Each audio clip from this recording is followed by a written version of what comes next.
नमस्कार मित्रांनो, law in Marathi चॅनलवर आपलं स्वागत आहे. मित्रांनो, एखादा व्यक्ती निष्काळजीपणाने वाहन चालवून एखाद्या व्यक्तीस मृत्यूस कारणीभूत होत असेल तर पूर्वी भारतीय दंड संहिता कलम 304 ए नुसार गुन्हा दाखल होऊन त्यानुसार त्या व्यक्तीला शिक्षा दिली जात असे.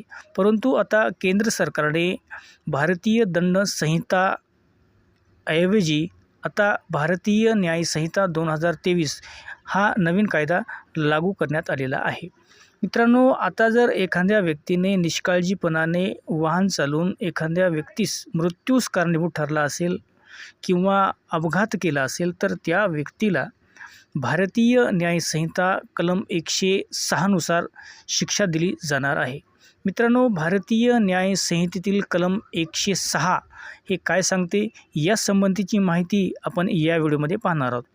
तत्पूर्वी तुम्ही आमच्या चॅनलवर नवीन असाल तर चॅनलला सबस्क्राईब करा, बेल आयकॉन प्रेस करा, जेणेकरून अशाच प्रकारचे नवीन व्हिडिओ आम्ही या चॅनलवर घेऊन येत असतो.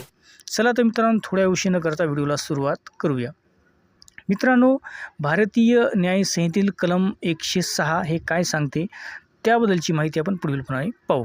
मित्रांनो, भारतीय न्याय संहितेतील कलम 106 पोटकलम 1 नुसार जो कोणताही व्यक्ती निष्काळजीपणाने किंवा हयगईने वाहन चालवून एखाद्या व्यक्तीस मृत्यूस कारणीभूत ठरत असेल तर असे करणाऱ्या व्यक्तीस 5 वर्षापर्यंत कारावासाची शिक्षा होऊ शकते आणि दंडही लागू शकतो. मित्रांनो, तसेच मित्रांनो, एखाद्या नोंदणीकृत वैद्यकीय व्यावसायिकाने निष्काळजीपणाने त्यावर प्रक्रिया करत असताना एखाद्या व्यक्तीचा मृत्यू झालेला असेल तर त्या व्यक्तीला 2 वर्षापर्यंत कारावासाची शिक्षा होऊ शकते आणि दंडही लागू शकतो. मित्रांनो, भारतीय न्याय संहितेतील कलम 106 पोटकलम 2 नुसार एखाद्या व्यक्तीने निष्काळजीपणाने वाहन चालवून एखाद्या व्यक्तीचा मृत्यू घडवून आणला असेल किंवा तो कारणीभूत ठरला असेल तर आणि या घटनेनंतर ती व्यक्ती पोलीस अधिकारी किंवा दंडाधिकारी यांना न कळवता पळून गेलेली असेल तर त्या व्यक्तीला भारतीय न्याय संहितेतील कलम 106 पोटकलम 2 नुसार शिक्षा दिली जाणार आहे आणि ती शिक्षा 10 वर्षापर्यंत कारावासाची शिक्षा असू शकते आणि दंडही लागू शकतो.